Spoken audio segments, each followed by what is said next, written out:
ওরে মরলে মানুষ দাম বাড়ে তার, মরলে মানুষ দাম বাড়ে তার, বাঁচতে অবহেলা।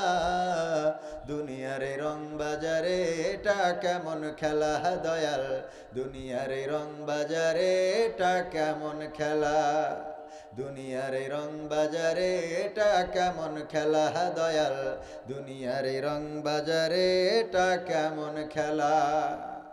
বাঁচতে মানুষ কেউ বলে না লোকটা বড় ভালো, মরলে বলে তার মরাতে বড় ক্ষতি হলো, দয়াল বড় ক্ষতি হলো। বাঁচতে মানুষ কেউ বলে না লোকটা বড় ভালো, মরলে বলে তার মরাতে বড় ক্ষতি হলো, দয়াল বড় ক্ষতি হলো। ওরে দেখতে আসে স্বজন সুজন, ওরে দেখতে আসে স্বজন সুজন, ডোবে যখন বেলা। দুনিয়ার এই রং বাজারে এটা কেমন খেলা দয়াল, দুনিয়ার এই রং বাজারে এটা কেমন খেলা, দুনিয়ার এই রং বাজারে এটা কেমন খেলা দয়াল, দুনিয়ার এই রং বাজারে এটা কেমন খেলা। ছেঁড়া কাপড় তাও জোটে না পরি কষ্ট করে, ঈদের নামাজ হয় না পড়া নতুন জামা পরে, দয়াল নতুন জামা পরে। ছেঁড়া কাপড় তাও জোটে না পরি কষ্ট করে, ঈদের নামাজ হয় না পড়া নতুন জামা পরে, দয়াল নতুন জামা পরে। ওরে নতুন কাপড় জুটবে জানি, ওরে নতুন কাপড় জুটবে জানি, ফুরাইলে বেলা।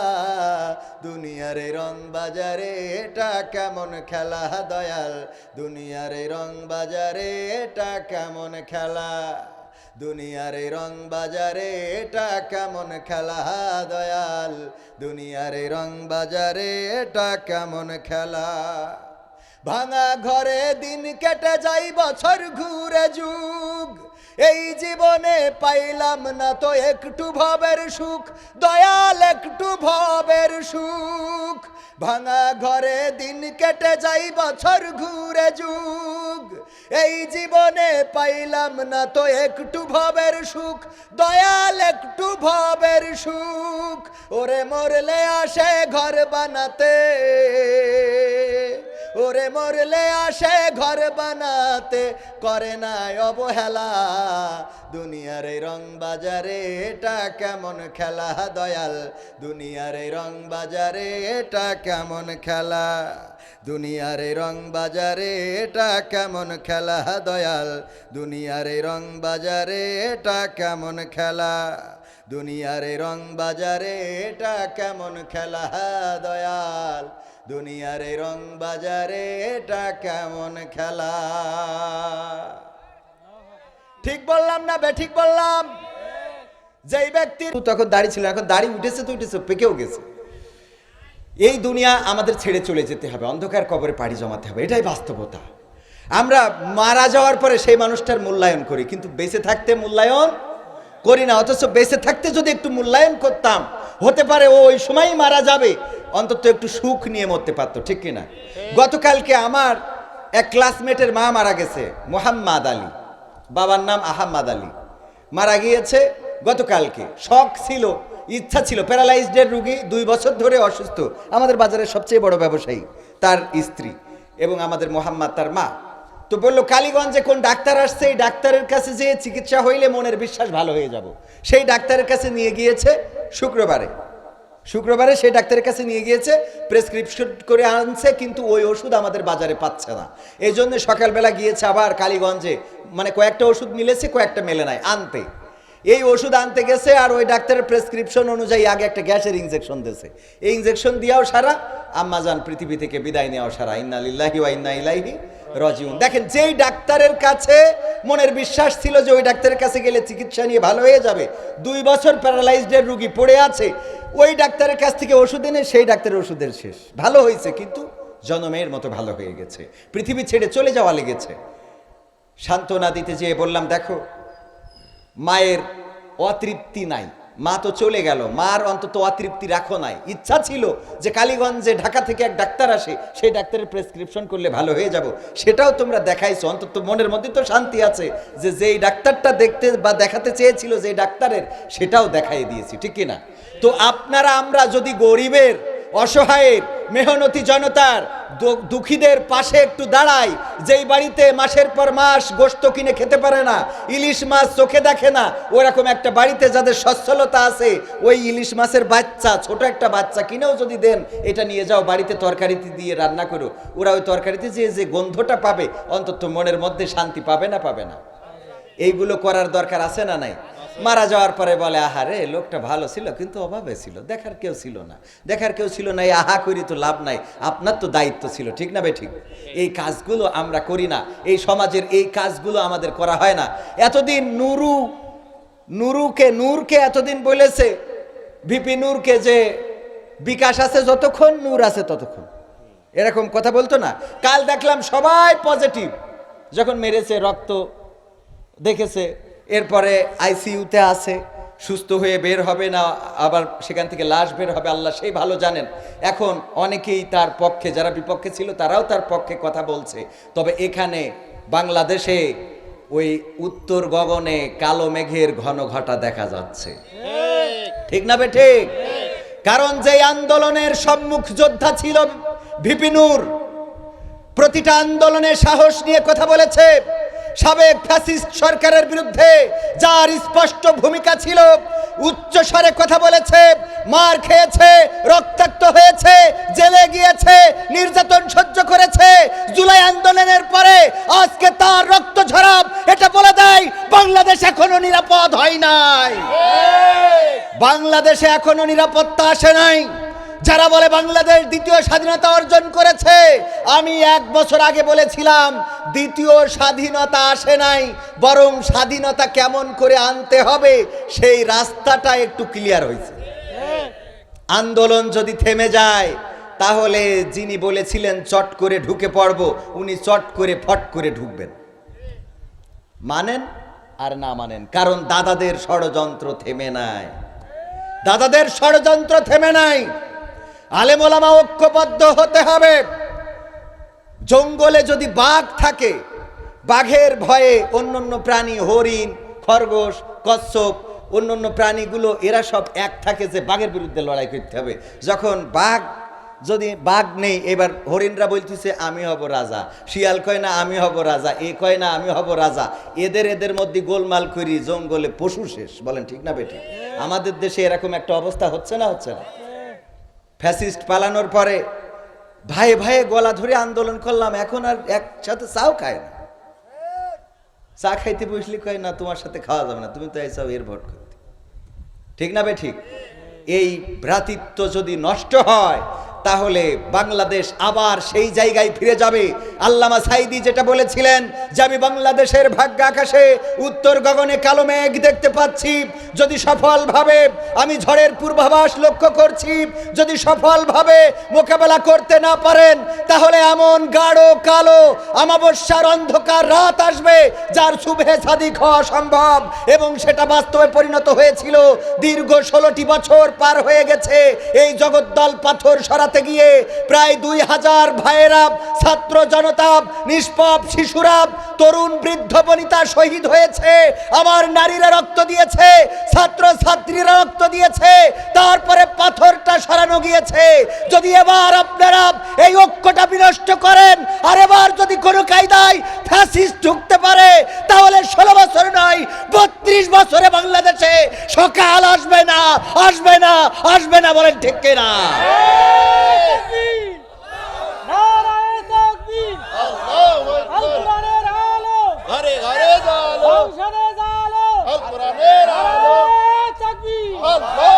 চট্টগ্রামের বিশ্ববিদ্যালয়ে হামলা হয়েছে, ছাত্রদেরকে রক্তাক্ত করা হয়েছে, ছাদ থেকে ফেলে দেওয়া হয়েছে, 100, 150 নয় 200 ছাত্র আহত হয়েছে। মারছে কারা, মরছে কারা? আজকে যারা বাংলাদেশে বৈষম্য দূর করার জন্য আন্দোলন করেছিল, এই বাংলাদেশকে যারা বৈষম্য মুক্ত করতে চেয়েছিল, সেই বৈষম্য যেন এখন ভয়াল রূপ ধারণ করেছে। নূরকে মারার পরে আসিফ নজরুল বলে নিন্দা ও প্রতিবাদ জানাচ্ছি। উনার কাজ কি নিন্দা প্রতিবাদ জানানো? উনি আইন উপদেষ্টা, উনি এই বাংলাদেশে আইন করবেন। অন্যায়ভাবে কারো গায়ে হাত তোলা যাবে না, অন্যায়ভাবে কাউকে মারা যাবে না। আইনের কাছে থেকে, আইনের উপদেষ্টা থেকে যদি নিন্দা প্রতিবাদ জানান, তাহলে বোঝা হয়ে যায় আপনাদের মেরুদণ্ড বলে কিছু নাই।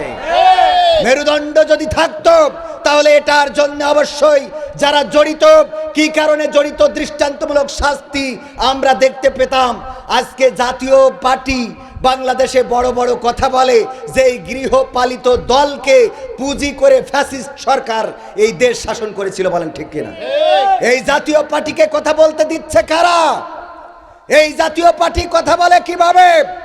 এই জাতীয় পার্টির পক্ষ যারা নিবেন, মাথায় রাখবেন, জামাতের বিরোধিতা করতে যে যদি জাতীয় পার্টির পক্ষ নেন, আপনি যত জাতীয় পার্টির পক্ষ নেন নাই, আপনি সরাসরি ফ্যাসিস্ট দালালদের পক্ষ নিয়েছেন।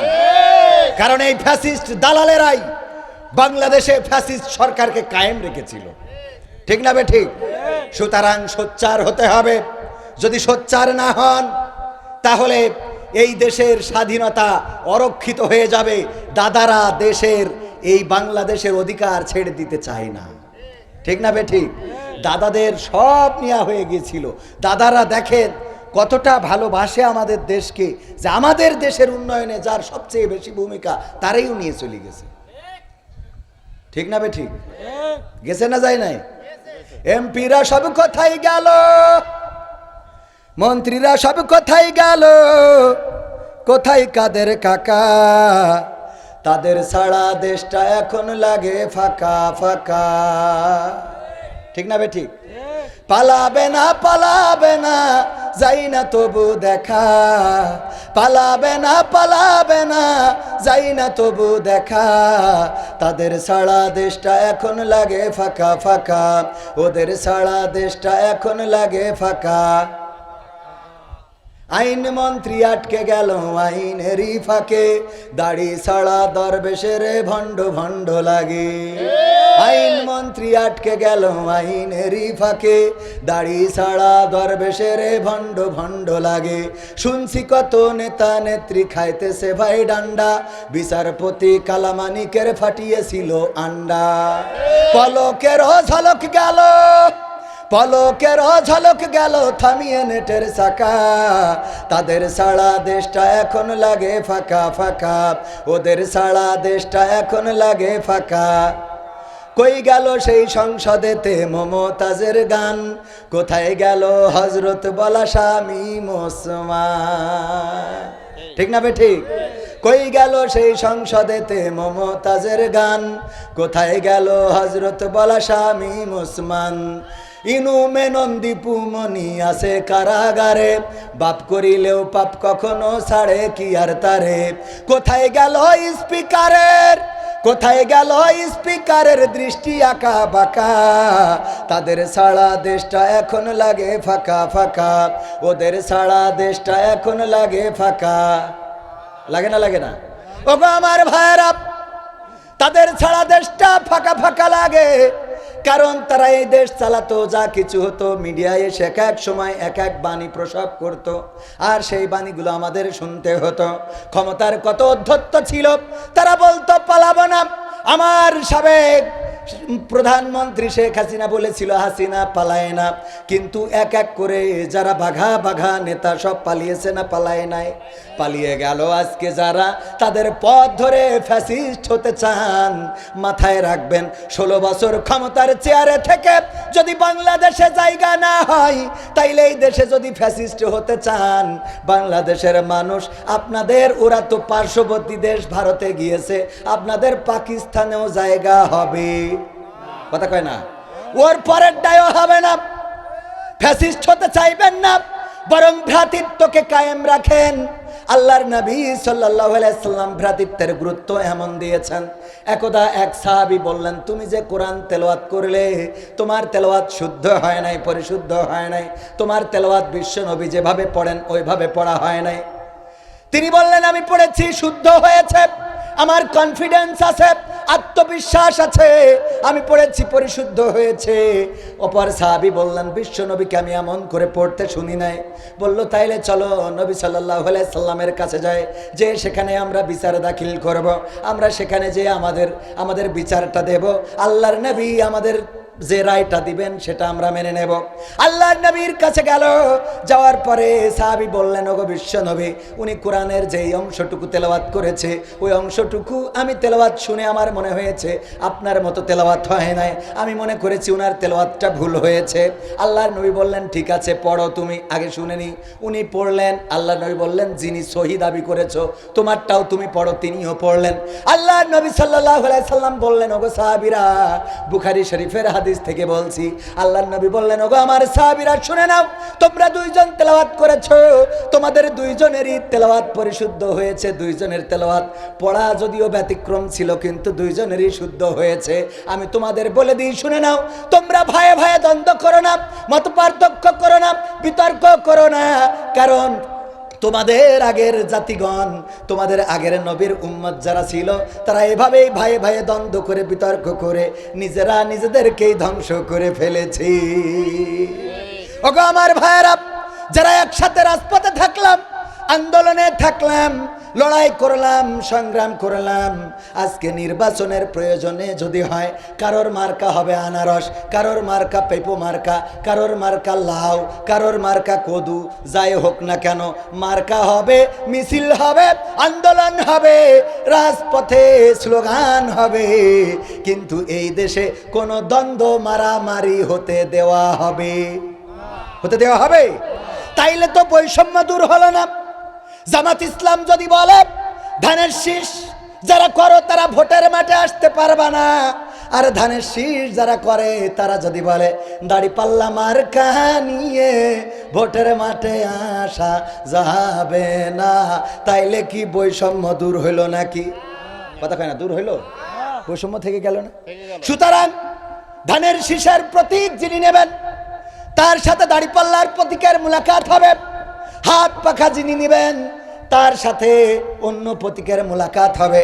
একই সাথে একই লড়াইয়ে একই রাজপথে থাকার দরকার আছে না নাই? আমাদের ঐক্যবদ্ধতা এমন হতে হবে যে আমরা ভোট করব, আমরা মিছিল করব, আমাদের আন্দোলন হবে, সব হবে, কিন্তু বেলা শেষে এই বাংলাদেশের বিরুদ্ধে যারা ষড়যন্ত্র করবে, এই বাংলাদেশে যদি কেউ ফ্যাসিস্ট হয়ে ওঠে তাইলে তার বিরুদ্ধে আমরা আবার ঐক্যবদ্ধভাবে লড়াই করব। রাজি আছেন? রাজি আছেন? বাংলাদেশের তফসিল ঘোষণা হইলে প্রশংসা আলহামদুলিল্লাহ যে আমাদের এই অঞ্চলে কিন্তু চরমনাই ইসলামী শাসনতন্ত্র আন্দোলন, আমার দুলাভাইও ইসলামী শাসনতন্ত্র আন্দোলনের ছাত্র আন্দোলনের নেতা ছিলেন। তো ইসলামী শাসনতন্ত্র আন্দোলন এখানে খুব বেশি ছিল, এবং এটাও আমরা তো অবশ্যই সবসময় পজিটিভ, আল্লাহর পথে চলুক, যে চৌগাছায় যাইতে চায় সেই ইচ্ছা করলে শিমলের এই মাইশলের ব্রিজ পার হয়েও যাইতে পারে, আবার ইচ্ছা করলে এই পাশ দিয়ে যাইয়ে ওই জিগর গাছার লোহার ব্রিজও পার হইতে পারে। কথা কয় না? কদমতলা দিয়ে রাস্তা কোনোটা ভালো, কোনোটা খারাপ, কোনোটা একটু বেশি ঝাঁকুনি লাগবে আর কোনোটায় ঝাঁকুনি কম লাগবে, বোঝেননি? ইসলামী আন্দোলন তারাও চায় বাংলাদেশে দিন কায়েম করতে, তো দিন যেহেতু কায়েম করতে চায় সুতরাং সেটাও আমরা খারাপ আন্দোলন মনে করি না, মনে করার সুযোগ নেই। আবার জামাত ইসলামও চাই দিন কায়েম করতে, হতে পারে আমাদের রাস্তাটা কারোটা একটু খারাপ, কারোটা একটু ভালো, কেউ একটু ঝাড়া বেশি খাবে, কেউ একটু কম খাবে, কিন্তু কাঙ্ক্ষিত গন্তব্যে আমরা পৌঁছাতে চাই। শুকরিয়ার কথা হলো, আনন্দের কথা হলো যে তফসিল ঘোষণার পরে প্রায় 8টা ইসলামী দল একসাথে হবে, তার মধ্যে জামাত ইসলাম এবং ইসলামী শাসনতন্ত্র আন্দোলন তথা চরমনায় একসাথে থাকছে ইনশাআল্লাহ।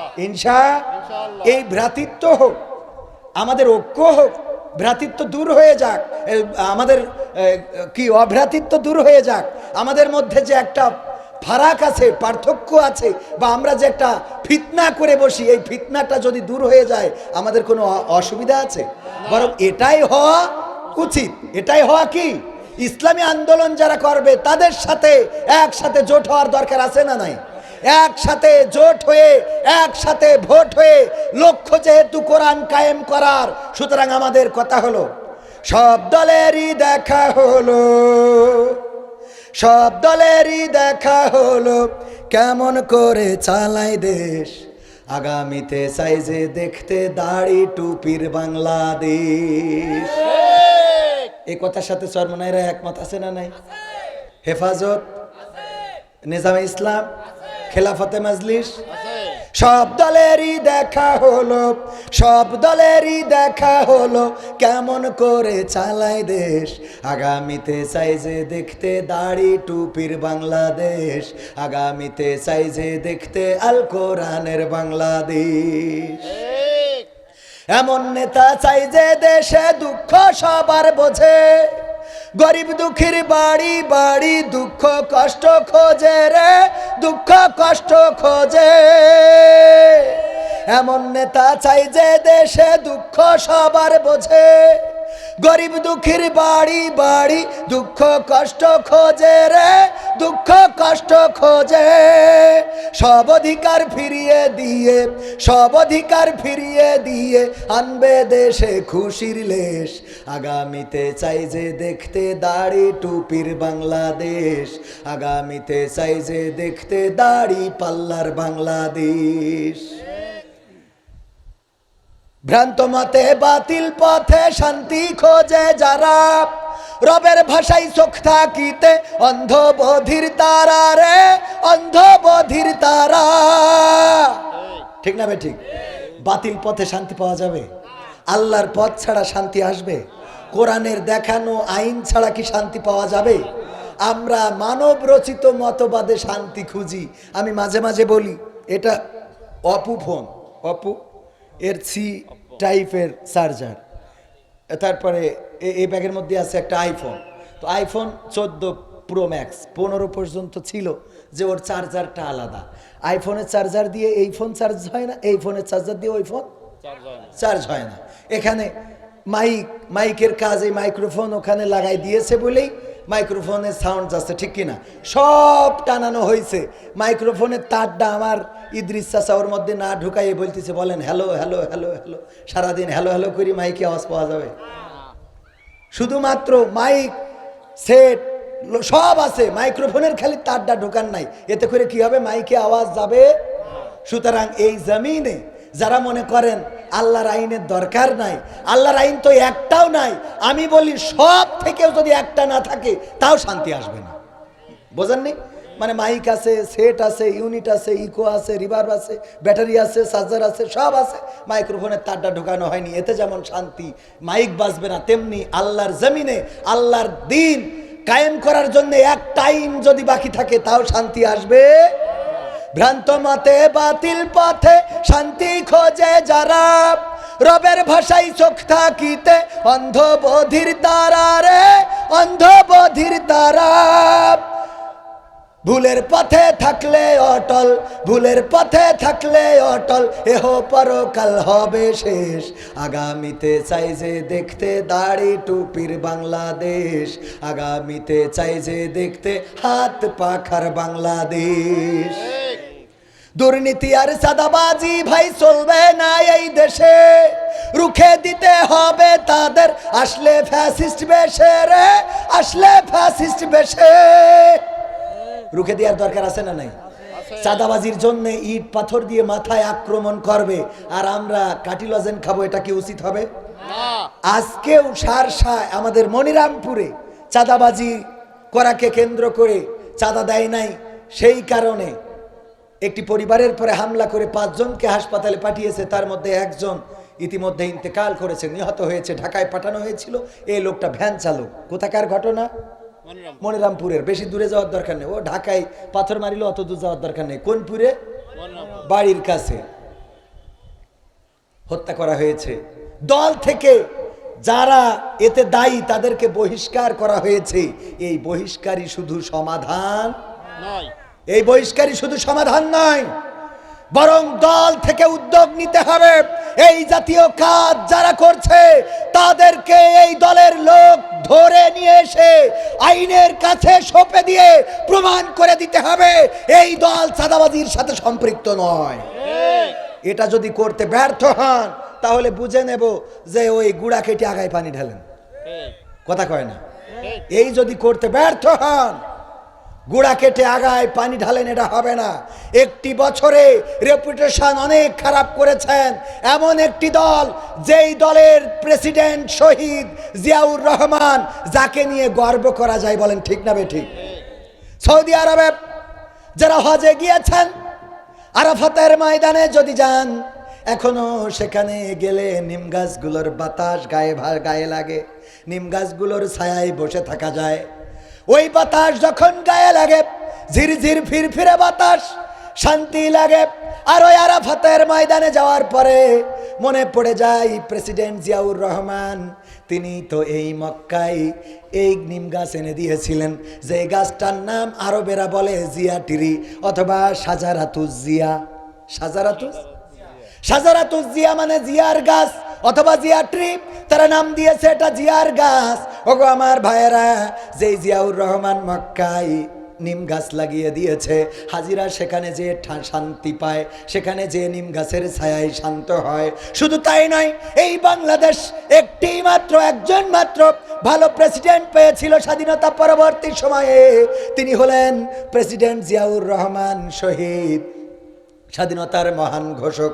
এই প্রেসিডেন্ট জিয়াউর রহমানের প্রতিষ্ঠিত দলটা যারা বিতর্কিত করতে চায়, তাদেরকে যদি আইনের আওতায় না আনতে পারেন, তাইলে আপনারা শহীদ প্রেসিডেন্ট জিয়াউরের সাথেও গাদ্দারি করেন, ঠিক না ঠিক? কারণ শহীদ প্রেসিডেন্ট জিয়াউর রহমান কোনো দুর্নীতি পছন্দ করেন নাই, দেশ উন্নয়ন করতে চেয়েছিলেন এমন ভাবে। তিনি বলেছিলেন, যখন মালয়েশিয়া বলেছিল, মালয়েশিয়ার রাষ্ট্রপ্রধান মাহাতির মোহাম্মদ সাবেক, তিনি বলেছিলেন, ওগো জিয়াউর রহমান, আপনার দেশ থেকে আমরা লোক নিতে চাই আমাদের মালয়েশিয়ার জন্য, আমরা তাদেরকে নাগরিকত্ব দেব, আমাদের দেশের ভোটার বানাবো। প্রেসিডেন্ট জিয়াউর রহমান বলেছিলেন, আমার দেশের মানুষকে জঙ্গলে পাঠাবো না, তোমার দেশে কাজ করতে পাঠাবো না, আমি বাংলাদেশকে এমন করে গড়ে তুলবো যে আমার দেশের মানুষ অন্য দেশে কামলা খাটতে যাওয়া লাগবে। অথচ সেই দল কেমন করে, সেই দলের লোক চাঁদাবাজি করে। আসলে দল চাঁদাবাজি করে না, দলের লোক করে, তাদেরকে বহিষ্কারও করে।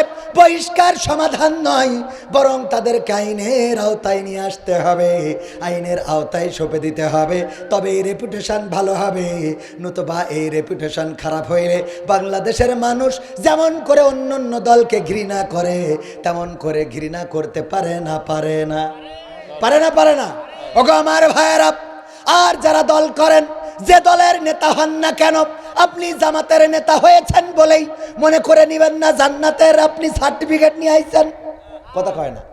আপনি চরমানার হাত পাখার মালিক বলে মনে করেন না যে আপনার বলা হবে মার কাকি হাত পাখা যাও, ফুল সিরাত পার হয়ে গেল, হবে?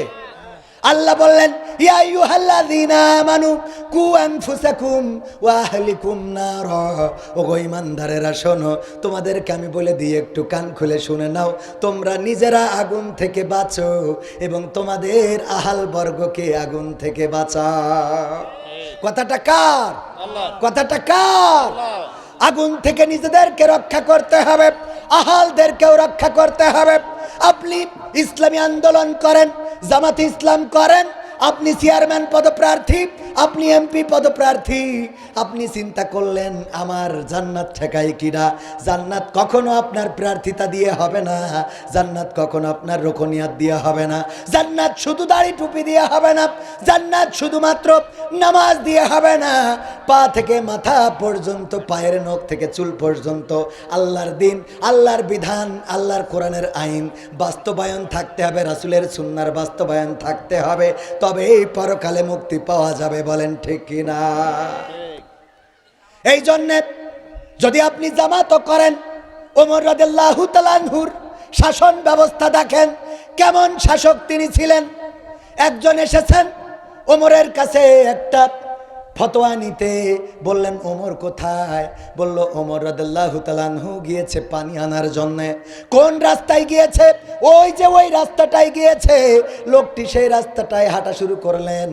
যাইতে যাইতে যাইতে যাইতে দেখলেন ওমর রাদিয়াল্লাহু তাআলা আনহু ফিরে আসতেছেন।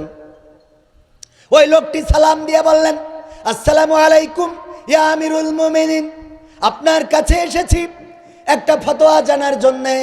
মসজিদে নববীতে এসে শুনলাম আপনি পানি আনতে গিয়েছেন, এই জন্য একটু হেঁটে এগিয়ে আসলাম। ওমর রাদিয়াল্লাহু তাআলা আনহু বললেন, ওখানে যেয়ে বলবা নাকি এখানে বলবা? বলল, যদি অনুমতি দেন এখানেই বলতে পারি। ওমর রাদিয়াল্লাহু তাআলা আনহু বললেন, বলো। ওমর রাদিয়াল্লাহু তাআলা আনহুর কাঁধে ছিল কলস, মাটির কলস কাঁধের উপরে। ওই লোকটি বললেন, ওগো ওমর, কাঁধের উপরে কলস রয়েছে, এত বড় বোঝা আপনার কাঁধে, সেই বোঝাটা নিয়ে আমার সাথে দাঁড়িয়ে দাঁড়িয়ে কথা বলবেন? ওগো আমিরুল মুমিনিন, এটা তো অন্যায় হয়ে যাবে। আপনি যদি একটু বসে, আমিও বসে আপনার সাথে কথাটা বলতাম। ওমর রাদিয়াল্লাহু তাআলা আনহু বললেন, ঠিক আছে ঠিক আছে, তাহলে বসে পড়ি। ওখানে বসলেন, পানির কলসটা মাটিতে রাখলেন না রাখলেন পায়ের 2 হাঁটুর উপরে। 2 কোথায় রাখলেন? হাঁটুর উপরে। লোকটি বলতেছে, আগেই তো ভালো ছিল, কাঁধের পরে ছিল, তাও তো একটা জুতি ছিল। জুতি তো আমাদের আঞ্চলিক ভাষায় কি, তাও একটা জুতির মধ্যে ছিল। এখন যেটা করলেন এটা তো কষ্ট আরো বেড়ে গেল, এটা কষ্ট আরো বৃদ্ধি পেয়ে গেল, কারণ 2 হাঁটুর উপরে রেখেছেন। যদি পানির কলসটা একটু নামায়ে নিচে রাখতেন, যদি নিচে রেখে দিতেন, তাইলে কষ্টটা কমে যেত। ওমর রাদিয়াল্লাহু তাআলা আনহু বললেন, ওগো আল্লাহর বান্দা, তুমি কি জানো না, তুমি কি বোঝো না, এই যে কলসটা দেখতেছো, আমি কেবল পানি ভরে নিয়ে আসলাম কূপ থেকে, কলসের নিচে এখনো ভিজা রয়েছে। যেই জায়গায় দাঁড়িয়ে কথা বলছি, এই জমিনটা আমার না, এই জায়গার মালিক আমি না, এই জায়গার মালিককে, এই জায়গার মালিক অন্য কোনো ব্যক্তি। আমি যদি আমার এই ভিজা কলসটা এই জায়গায় মাটিতে রাখি, এই কলসের নিচেই মাটি লেগে যাবে। ওই মাটিটা নিয়ে যখন আমার বাড়ি, আমার স্ত্রীর কাছে কলসটা দেবো, রান্না ঘরে এই মাটিটা চলে যাবে। এই মাটির হিসাব আল্লাহ রাব্বুল আলামিন পরকালের ময়দানে বিচারের কাঠগড়ায় দাঁড়িয়ে আল্লাহ বলবেন, ওগো ওমর, তুমি একজনের জমিনের মাটি তোমার কলসের তলায় করে বাড়িতে রান্না ঘরে নিয়ে এসেছিলে, সেটার হিসাব দাও। বলো আল্লাহর বান্দা, আমি কেমন করে আল্লাহর দরবারে বিচারের কাঠগড়ায় হাসরের ময়দানে আমি এই মাটির কৈফিয়ত দেব? আল্লাহু আকবার বলবেন। আমি এই মাটির কৈফিয়ত কেমন করে দেব? এই কথা বলার পরে লোকটা চলে যাচ্ছে। ওমর রাদিয়াল্লাহু তাআলা আনহু ডাক দিয়ে বললেন, ওগো আল্লাহর বান্দা, তুমি যে ফতোয়া নিতে এসেছিলে, কই ফতোয়ার কথা তো বললে না, কেন চলে যাও? এখনো তো শোনাই হলো না। লোকটি বলল, ওগো ওমর, আমার যে ফতোয়ার জন্য এসেছিলাম তার উত্তর পেয়ে গিয়েছি, এই জন্য আমি আর দাঁড়াচ্ছি না, চলে যাচ্ছি। বলল, ফতোয়াটা আসলে কি ছিল? বলল, ওগো আল্লাহর, ওগো নবীর খলিফা, আমি একজনের জমিন ফাঁকি দিয়ে নিচ্ছিলাম, সেই জমিন ফাঁকি দিয়ে নিলে আসলে গুনাহ কতটুকু হবে জানার জন্য আপনার কাছে এসেছিলাম। মানে জমিনটা ফাঁকি দিয়ে নিচ্ছিলাম, গুনাহটা কতটুকু হবে। অনেকেই আসে না, ফতোয়া জিজ্ঞেস করে, কয় হুজুর, আমি মাহফিল শুনে যাওয়ার পথে এই যে আপনার রস, খেজুর গাছে রস হয়েছে, তো সেই রস একটা কাজ করে ফেলেছি, রস তো হালাল, আমার ওই পায়খানা লাগিল, তো পায়খানা ফিরে পানি পাইনি, এজন্য পানি খরচ করা হয়নি, ওই অবস্থায় খেজুর গাছের রস পেড়ে খাইছি, তো এতে কি গুনাহ হবে? কারণ আমি তো পানি খরচ করিনি, এই অবস্থায় রস। ওর ফতোয়াটা দেখেন, ও চুরি করে খেয়েছে তো অসুবিধা নেই, পরের গাছের তা ঝেড়ি খেয়েছে তাও অসুবিধা নেই, ও না শুইছে খেয়ে ফেলেছে, এর জন্য কি লাগবে? গুনাহ হবে কিনা? আমাদের ছোট ছোট ফতোয়া নিয়ে মুরগি জবাই করেছে, তা পশ্চিম দিকে ভিত্তি মনে ছিল না, এই নিয়ে ফতোয়া আছে না নাই? ছোট বিষয়, তুচ্ছ বিষয় নিয়ে ফতোয়া, এবং সেগুলো নিয়ে মারামারি, মাথা ফাটাফাটি, এইগুলো করা যাবে? বড় বড় বিষয় হয়ে যাচ্ছে। আজ নারীদেরকে পর্দায় রাখা সম্ভব হচ্ছে না, আবার পর্দায় যারা থাকছে তারাও ঘরে থাকছে না, কথা কয় না। আপনাদের তো চৌগাছায় প্রায় হানি ট্র্যাপ ধরা খাচ্ছে। এই চৌগাছায়, আমি এই যে চৌগাছা নিউজ বলে একটা নিউজ পোর্টাল আছে, এটা প্রায় দেখি, ছবি তুলে দেয় যে হানি ট্র্যাপ, মানে ওরা মধুর কি কারসাজি করে, বলে হ্যাঁ হাই মইদুল ভাই কেমন আছে, হ্যাঁ আপনাকে না খুব ভালো লাগে, দেখে হ্যাঁ ঠিক আছে, তো ভাল লাগলি, কনে আসবো ক, বটতলে আসার পরে আরেকজন ধরে। বুঝতে পারিছেন কিনা? এরে কি ট্র্যাপ বলে? হানি ট্র্যাপ। কত কায়দাই করে খাচ্ছে। আর মাঝে মাঝে নিউজ দেখি, মাঝে মাঝে মনে হয় আল্লাহ বাংলাদেশে জন্মগ্রহণ করাইস বলে বেশি গিস। ওই যে কালকে আর টিভির একটা নিউজ দেখলাম যে ওই যে অজ্ঞান পার্টির লোক, ওরা আবার ওই যে পানি খাওয়াই অজ্ঞান করে, ও নিজে পানি নিজে খেয়ে অজ্ঞান হয়ে পড়ে রয়েছে। সহ্য না করি পারা যায়, নিজে অজ্ঞান করবে কি, ওর পানি ঠিসে লেগে ওটা খেয়ে নিজে অজ্ঞান হয়ে বসে আছে। তাহলে ও মানুষের অজ্ঞান করবে কি? কি অবস্থা দেশের। আল্লাহ এই দেশকে হেফাজত করুন, বলেন আমিন। ওগো আমার ভাইয়েরা, তাইলে নেতা হলে কার মতো নেতা হতে হবে? ওমর রাদিয়াল্লাহু তাআলা আনহুর মতো নেতা যদি হতে না পারেন, আপনি জামাতের হন, সরমনায়ের হন, হেফাজতের হন, খেলাফতে মাজলিসের হন, যদি ওমরের নীতিতে চলতে না পারেন, তাইলে আপনি আল্লাহর নবীর গড়া নেতা নয়, আপনি ওই ডাস্টবিনের তৈরি করা নেতাতে পরিণত হবেন। বলেন ঠিক কিনা? আল্লাহর নবী এমন নেতা তৈরি করেছিলেন, শুধুমাত্র মাটি নয়। আল্লাহর নবীর খলিফা ওমর রাদিয়াল্লাহু তাআলা আনহু কুফায় গেলেন। ঘটনা সবাই জানেন। যখন কুফায় যাচ্ছেন, আধা পথ যাওয়ার পরে যেই লোকটা, যেই দাস বা যেই কর্মচারী ওই রশিটা টেনে নিয়ে যাচ্ছিল উটের, আধা পথ যাওয়ার পরে, অর্ধেক রাস্তা যাওয়ার পরে ওমর রাদিয়াল্লাহু তাআলা আনহু উট থেকে নামলেন আর বললেন, ওগো আমার দাস, ওগো আমার গোলাম, ওগো আমার কর্মচারী, ওগো আল্লাহর বান্দা, শিগগিরই করে তুমি উপরে উঠে যাও, এবার আমি রশি টানবো আর তুমি উপরে বসে থাকবা। লোকটি বলল, কিভাবে সম্ভব? আমি তো আপনার কর্মচারী। ওমর রাদিয়াল্লাহু তাআলা আনহু বললেন, এটাই আল্লাহর নিয়ম।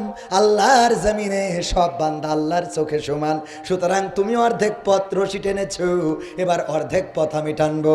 যখন ওমর রাদিয়াল্লাহু তাআলা আনহু টেনে নিয়ে কুফায় পৌঁছে গেলেন, পৌঁছে যাওয়ার পরে সবাই তাড়াতাড়ি করে আসলো, এসে ওই উটের উপরে থাকা লোকটিকে রিসিভ করতে চাইলো। ওই লোকটি বলল, দেখো আমারে রিসিভ করো না, কারণ আমি ওমরের গোলাম, আমি ওমরের কর্মচারী। যেই লোকটা রশি টানছে ওই লোকটাই হলো তোমাদের আকাঙ্ক্ষিত নেতা, তোমাদের প্রধান বক্তা ওমর রাদিয়াল্লাহু তাআলা আনহু। আল্লাহু আকবার বলবেন না? কেমন নেতা? কুফাবাসী বুঝে ফেলল যে কেমন নেতা না হলে নিজে তার কাজের লোককে, তার কর্মচারীকে উটের পিঠে চড়িয়ে রশি ধরে টেনে নিয়ে এসেছে।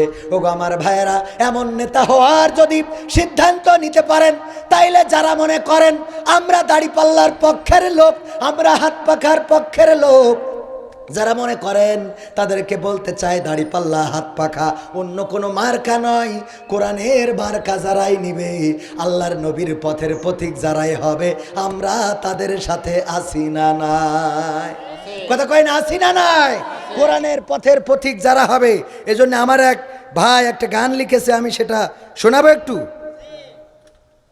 আর 20 মিনিট কষ্ট হবে, আর 20 মিনিট, এর মধ্যে মোনাজাত সহ আমরা শেষ করবো ইনশাআল্লাহ। আমার একজন ভাই লিখেছে, হ্যাঁ আর মাত্র 20 মিনিট ইনশাআল্লাহ। সব তো চলে গেছে, এখন আমার একা আপনাদের সামাল দিতে আসছে, একটু কষ্ট হয়েই যাচ্ছে, কি করব।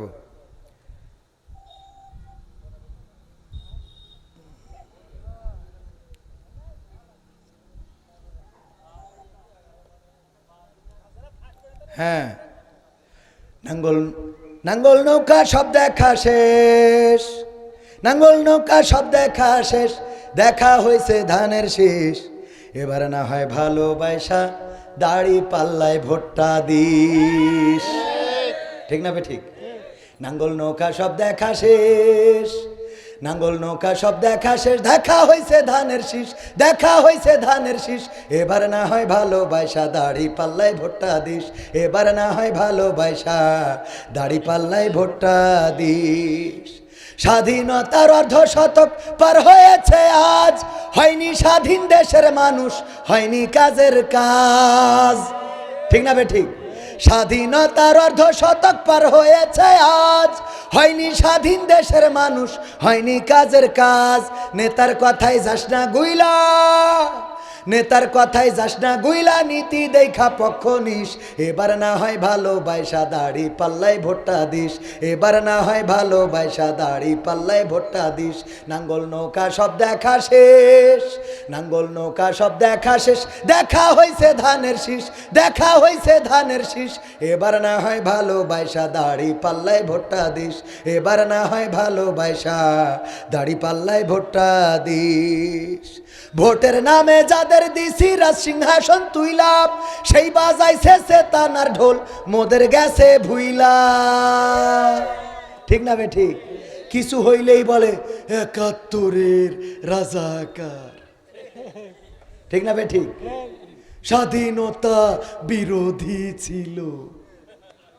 কিছু হইলেই এখনো সেই পুরাতন ক্যাসেট বাজানোর লোক আছে না নাই? আছে না নাই? ভোটের নামে যাদের দিছি রাজ সিংহাসন তুইলাম, সেই বাজাইছে চেতনার ঢোল, মোদের গেছে ভুইলাম।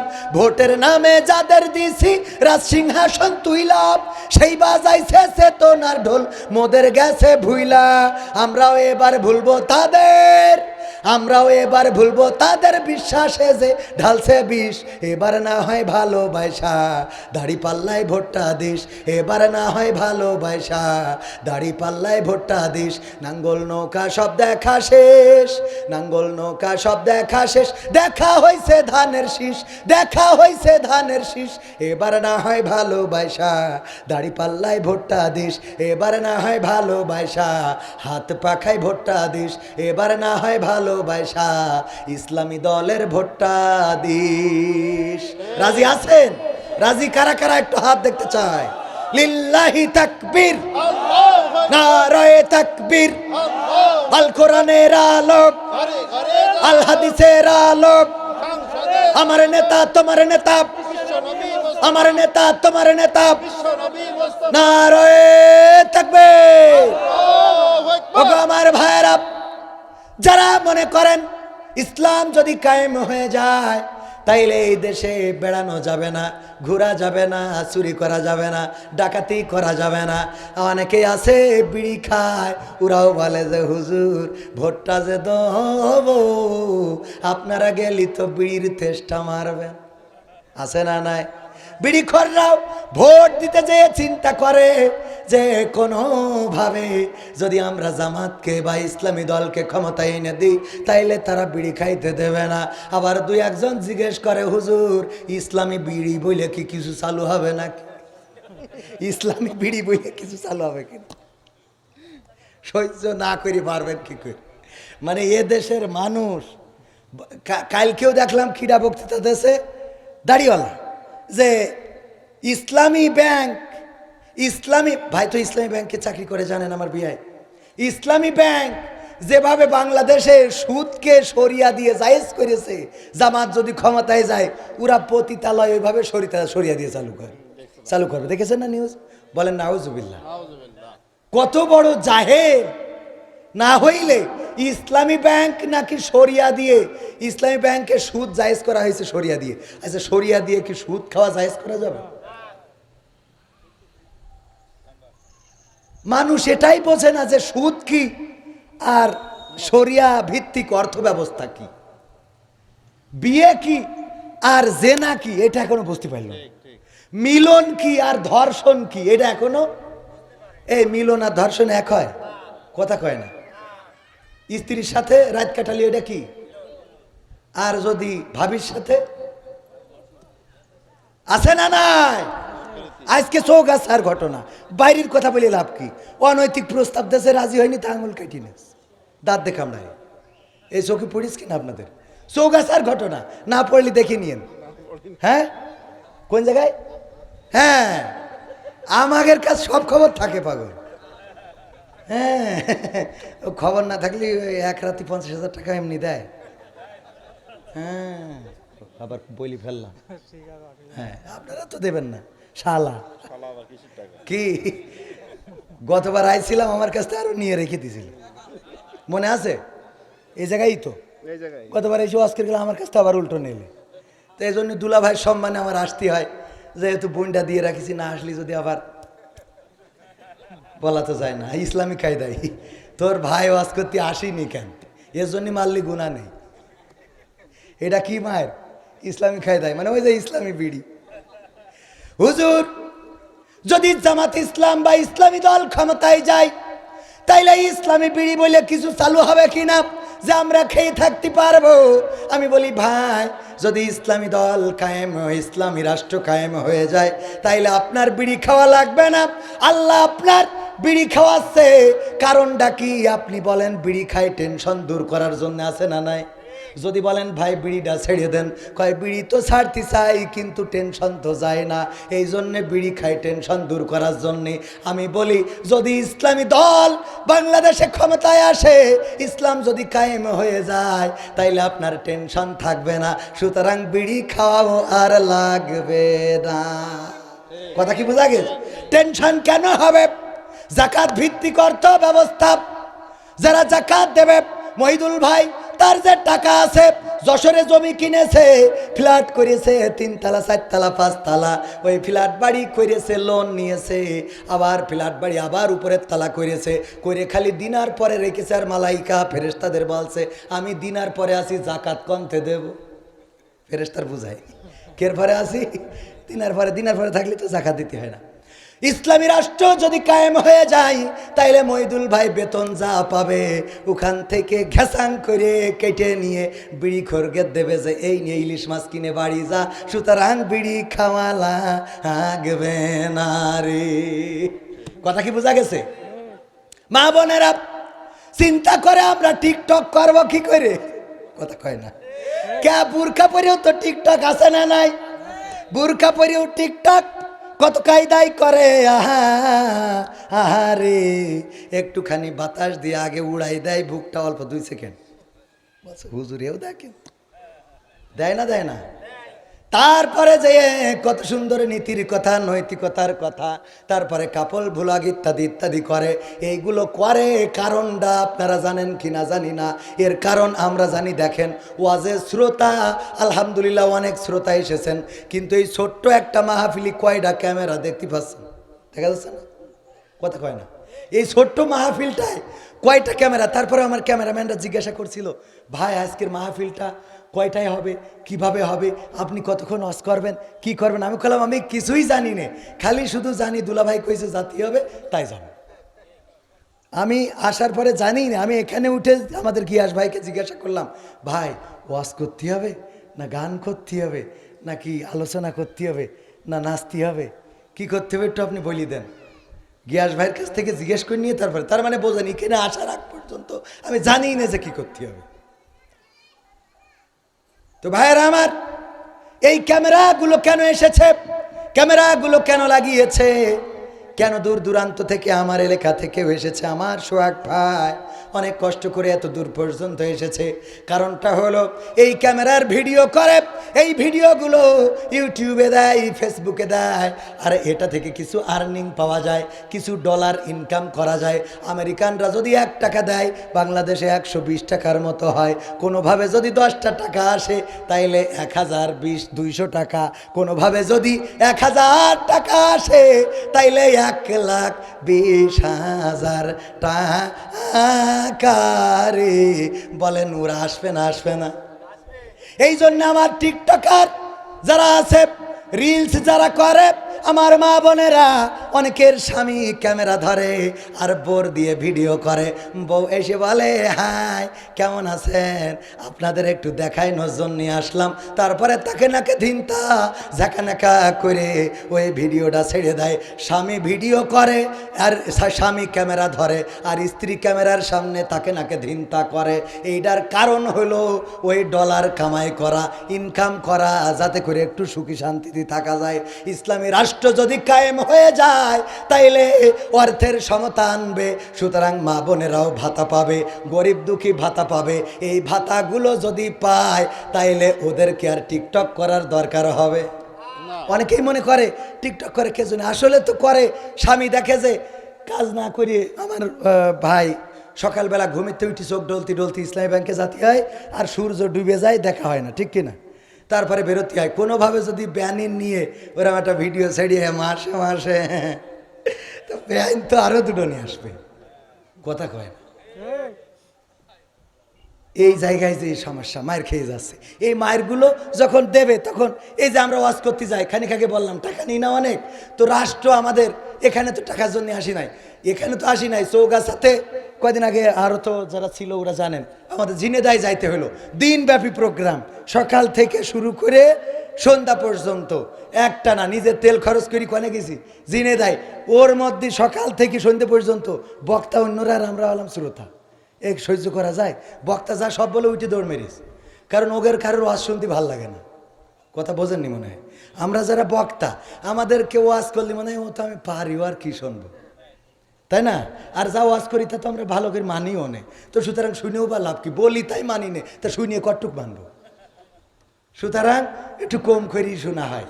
তো যাই হোক, এ ব্যাপারেও আরও দলিল আছে যে কম শুনতে হবে, অমানা আরদ, আমি যে ওই যে কোরআনের ওই আয়াত রয়েছে রিপোর্ট বইতে 3টা, যাই হোক বলতে যে মনে হয় ভুলে গেছি। তো সব মিলাই ভাইয়ের আমার, এই যে ডলারের ইনকাম এই করতে যে মা বোনদেরকে বেপর্দা করতেছে, পতিতালয়ে নারী আছে না নাই? এই পতিতালয়ে নারীরা থাকবে না, কারণ এই জাতীয় নারীদের অবহেলা থাকবে না। ইসলামী রাষ্ট্র কায়েম হইলে নারীদেরকে গুইনে, আমার মনে হয় এই ওয়াজ করলি মা বোনেরা ভোট না দিতে পারে, তাও করে দিয়ে যায়। এমন হইতে পারে যে পুরুষের সংখ্যা যদি বাংলাদেশে সত্যি মানে বেশি কম হয়, আর নারীর সংখ্যা যদি বেশি হয়, তাহলে ভাগ বাটোয়া করি 2-1 স্বামীর অন্তত 2-3টে করে বিয়ের ব্যবস্থা করা। মা বোনেরা কেমন তালি দাড়ি পাল্লাই ভোট হবে না, ঠিক না ভাই? ঠিক। ইসলামী রাষ্ট্র হইলে দ্বিতীয় বিয়ে নিয়ে কেউ নিগৃহীত হবে? কথা কয় না হবে? প্রয়োজন আছে না নাই? সমাজে অন্যায় বাড়ছে, অনৈতিকতা বাড়ছে, বিধবা নারী অল্প বয়সে স্বামী হারিয়েছে, সমাজ বিবাহ মেনে নেয় না, এই নারী পরকিয়া করে, অথবা অন্য স্বামীর সাথে সম্পর্ক করে, অন্য পুরুষের সাথে সম্পর্ক করে, এই সম্পর্কে জড়িয়ে নিজের চরিত্র, ঈমান, আখলাক সব ধ্বংস করে ফেলে। বলেন ঠিক কিনা? এইগুলো হবে না। ইসলামী রাষ্ট্র যদি কায়েম হয় তাহলে তাদের প্রতি ইনসাফ করা হবে, পতিতালয়ে নারী পাওয়া যাবে। আল্লাহর নবী এমন একটা সমাজ গঠন করলেন, এই কথা বলেই শেষ করে দেব ভাইয়েরা আমার, এমন একটা সমাজ গঠন করলেন, সেই সমাজে একজন সাহাবী বগলের নিচে এইভাবে একটা পুটলি নিয়ে ঘুরে বেড়াচ্ছেন। আল্লাহর নবীর সাহাবী বগলের নিচে পুটলি নিয়ে ঘুরে বেড়ায়, ঘুরতে ঘুরতে ঘুরতে ঘুরতে একজন মানুষের সাথে দেখা, তার বগলের নিচেও আর একটা পুটলা। বুঝতে পারেন নাই উনি আসলে কি, বুঝতে পারেন নাই উনার অবস্থাটা কি, তাড়াতাড়ি করে ডাক দিয়ে বলল, ভাই আমার, আমি বড্ড বিপদে আছি, আমাকে একটু হেল্প করেন। কি? আমার এই যে জাকাতের টাকা, এই জাকাতের টাকাগুলো দেব, মানুষ খুঁজে পায় না, আপনার গায়ে ধুলা মলিন কাপড়, আপনার গায়ে ময়লা জামা কাপড়, এটা দেখে আমি বুঝতে পেরেছি আপনি বড় কষ্টে আছেন, সংসারে বড় কষ্ট আছে, সুতরাং আমার এই জাকাতের অর্থগুলো নিয়ে আমাকে একটু মুক্ত করে দেন, আমি জাকাত দেওয়ার মতো মানুষ খুঁজে পাচ্ছি না। ওই লোকটি নিজের বগল থেকে পুটলা বের করে কয়, তোর থেকে বড় রোগের রুগী তো আমি, তোর হতে কয় টাকা? কয় 20 টাকা। কয় আমার এতে তো 40 টাকা। বোঝেননি?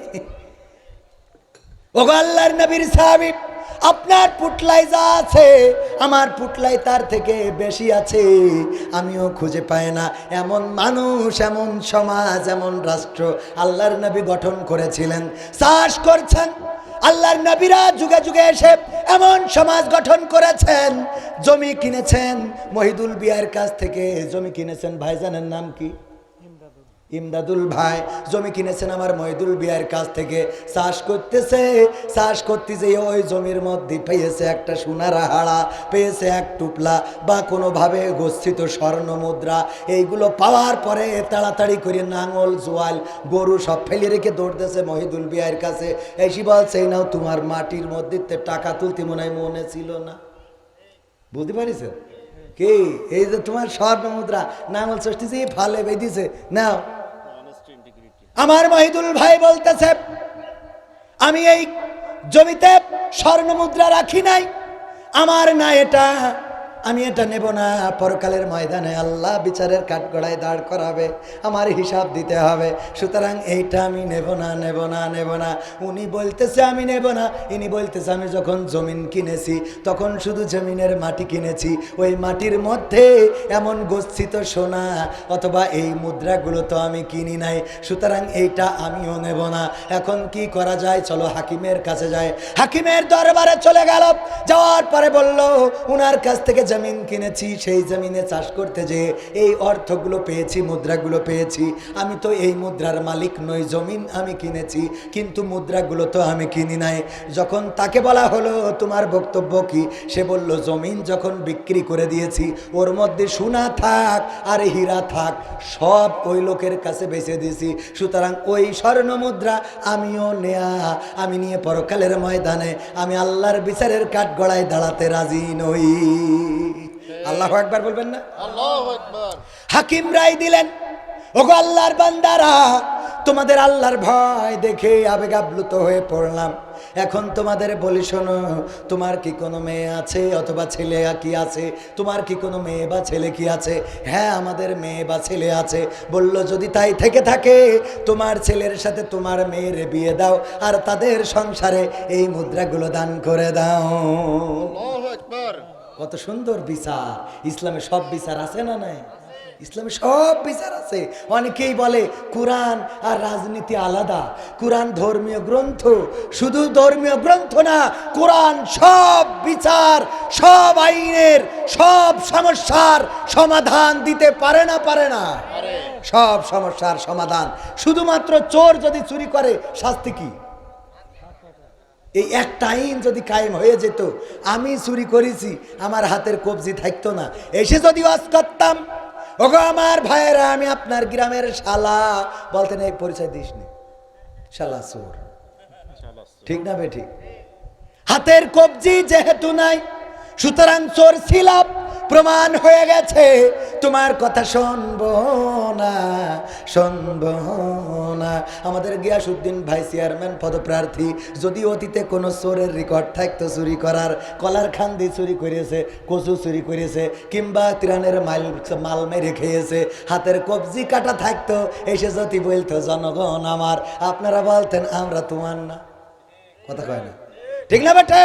এই জন্য আল্লাহর আইন যদি একটা কায়েম হয়ে যায় তাইলে জনগণের সম্পদের সুষম বন্টন হবে।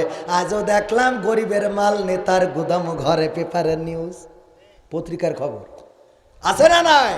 এইগুলো আল্লাহ হেফাজত করবেন যদি সমাজে ইসলামী রাষ্ট্র কায়েম হয়। সুতরাং সেই ইসলামী রাষ্ট্র কায়েম করার জন্য আমরা ঐক্যবদ্ধ থাকার দরকার আছে না নাই?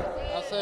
সমাধান হলো, যারা অন্যান্য দলের আছেন তাদেরকে বলতে চায়, এটা যেহেতু স্পেশালি জামাতের প্রোগ্রাম, সুতরাং স্পেশালি জামাতের পক্ষে বলা উচিত, কিন্তু শুধু জামাতের পক্ষে বললে হক আদায় হবে না।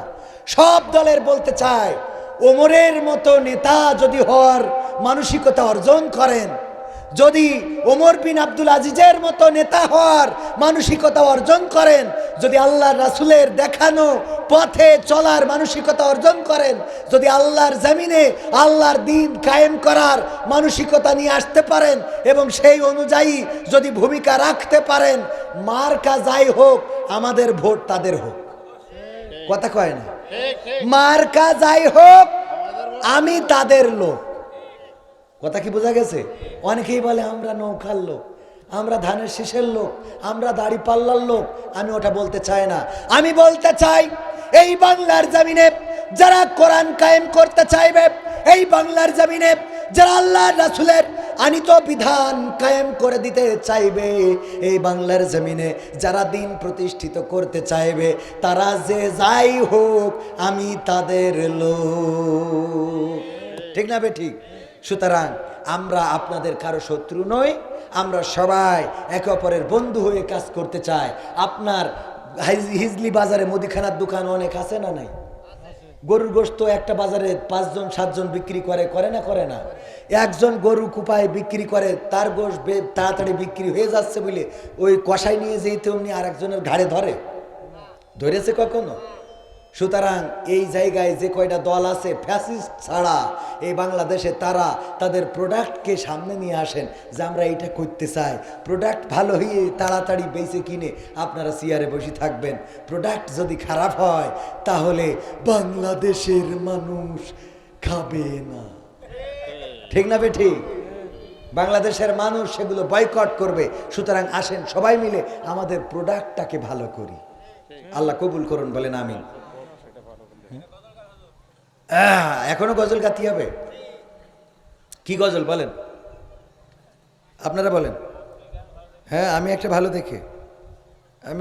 দেখে গাই না। এটা গেয়ে শেষ করে দিই। মা বোনেরা এসেছে, মা বোনদের জন্য নসিহা হলো, পর্দার মধ্যে থাকবেন, স্বামীর কথা শুনবেন। আগের মতো যে মিছিল করেন না যে স্বামীর কথা শুনবো না, বৃষ্টি বাদল মানবো না, বর্ষা। হ্যাঁ, এই একটা গান আজকে আমি একটু কারেকশন করেছি, এটা গাওয়া উচিত। তোমাকে জাগতে হবে, গাবো? কারণ এই সমাজে এখনো সমস্যা দূর হয় নাই। ঠিক না ঠিক? কিন্তু আমার চাচা মাইক, আমার গলা তেস মেরিতেস। নসিব ভালো যে এখন মাহফিলের সময় না, তা না হলে কালকে জন মাইক যেত। তোমাকে জাগতে হবে, তোমাকে থাকতে হবে, এ সমাজ ভাঙতে হবে, নতুন সমাজ আনতে হবে। তোমাকে জাগতে হবে। কত দুঃখী রাত্রি কাটায় অনাহারে পথের পরে, এখনো আসেনি সুখ বাংলার প্রতি ঘরে ঘরে। কত দুঃখী রাত্রি কাটায় অনাহারে পথের পরে, এখনো আসেনি সুখ বাংলার প্রতি ঘরে ঘরে। নীরবে নিভৃতে আজ কাঁদছে কত মানবতা, নীরবে নিভৃতে আজ কাঁদছে কত মানবতা। মেনে নেওয়া যায় না আজি তোমার এত নীরবতা। তোমাকে জাগতে হবে, তোমাকে থাকতে হবে, এ সমাজ ভাঙতে হবে, নতুন সমাজ আনতে হবে। কত বন্ধুর সীতা হয় লাঞ্ছিতা হয় পথে ঘাটে, নিরাপদে যাই না চলা পথে কিবা বাজার হাটে। ঠিক না ঠিক? কত বন্ধুর সীতা হয় লাঞ্ছিতা হয় পথে ঘাটে, নিরাপদে যাই না চলা পথে কিবা বাজার হাটে। রক্ষ কাজী ভক্ষক হয়ে চলছে কত সাধু বেশে, রক্ষ কাজী ভক্ষক হয়ে চলছে কত সাধু বেশে।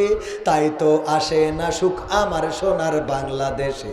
তোমাকে জাগতে হবে, তোমাকে থাকতে হবে, এ সমাজ ভাঙতে হবে, নতুন সমাজ আনতে হবে। হলুদ মিডিয়ার প্রকোপে কত মানুষ মরছে ঢুকে, সত্য নিউজগুলো টাকার তলে চাপা থাকে। ঠিক না বেঠে? হলুদ মিডিয়ার প্রকোপে কত মানুষ মরছে ঢুকে, সত্য নিউজগুলো হ্যালো কলে চাপা থাকে। ক্যামেরার ভিতর দিয়ে সোজা জিনিস উল্টো দেখে, কলমের ভিতর দিয়ে সোজা কথা উল্টে লেখে। আপামর জনসাধারণ খায় যে ধোকা বাঁকে বাঁকে। তোমাকে জাগতে হবে, তোমাকে থাকতে হবে, এ সমাজ ভাঙতে হবে, নতুন সমাজ আনতে হবে। কত আলেম আজকে দেখি যাই কে না যাই টাকা দিয়ে, কেউ বা ব্যবসা করে আল্লাহ তাআলার কালাম নিয়ে। আছে না নাই? কত আলেম আজকে দেখি যাই কে না যাই টাকা দিয়ে, কেউ বা ব্যবসা করে আল্লাহ তাআলার কালাম নিয়ে। তাই তো হকের কথা যায় না শোনা ওদের মুখে, তাই তো হকের কথা যায় না শোনা তাদের মুখে। উপরে কোরআন প্রেমী, বিরোধিতা পিছন দিকে। আছে না নাই? শেখ হাসিনা চলে গেল, অন্যান্য মন্ত্রীরাও চলে গেল, বায়তুল মুকাররমের ইমামও পালাইল। কথা কয় না? তুই মসজিদের ইমাম, তুই পালাবি কেন? কথা কয় না? তাহলে এই জাতীয় আলেম, টাকাখোর, টাকায় বিক্রি হওয়া আলেম আছে না নাই? তোমাকে জাগতে হবে, তোমাকে থাকতে হবে, এ সমাজ ভাঙতে হবে, নতুন সমাজ আনতে হবে। যত সব চাঁদাবাজে চাঁদাবাজি করছে দেখো, এসব দেখে তুমি কেমন করে নীরব থাকো। যত সব চাঁদাবাজে চাঁদাবাজি করছে দেখো, এসব দেখেও তুমি কেমন করে নীরব থাকো। সমাজে চললে এসব প্রতিহত করতে হবে, সমাজে চললে এসব প্রতিহত করতে হবে, তবেই দেশের মানুষ সোনার দেশে স্বাধীন রবে। তোমাকে জাগতে হবে, তোমাকে থাকতে হবে, এ সমাজ ভাঙতে হবে, নতুন সমাজ আনতে হবে। ইন্ডিয়ান চ্যানেলের জ্বালাই অশান্তি আজ ঘরে ঘরে, ইসলামী চ্যানেলগুলো বাছাই করে বন্ধ করে। দাদারা সব নিয়ে গেছে, বর্ডার বন্ধ করে দিয়েছে, আলু পেঁয়াজ দিতে চায় না, ঠিক না বেঠিক? আলু পেঁয়াজও দিতে চায় না, ভিসাও বন্ধ করে দিয়েছে। কিন্তু দাদার দেশের চ্যানেলগুলো আছে না নাই? সব বন্ধ হয়, কিন্তু সিরিয়াল বন্ধ হয় না, কারণ জানে এইগুলো দেখাইলেই তো আমাদের মা বোনীদের মোটামুটি নেটওয়ার্কের বাইরে নিতে পারবে, ঠিক না বেঠিক? আর মা বোনীরাও এখন আপডেট, ইসলামী টিকটকার। কি টিকটকার? বোরখা পরে পায়ে আবার ওই যে চাকার জুতো। আরে বাবা, হ্যাঁ, সাথে একখান গান লাগাই দেয়, ইসলামী গান। আমার মদিনা যাইতে মনে চায় রে, আমার মদিনা যাইতে মনে চায়। ইসলামী টিকটকার। কি টিকটকার?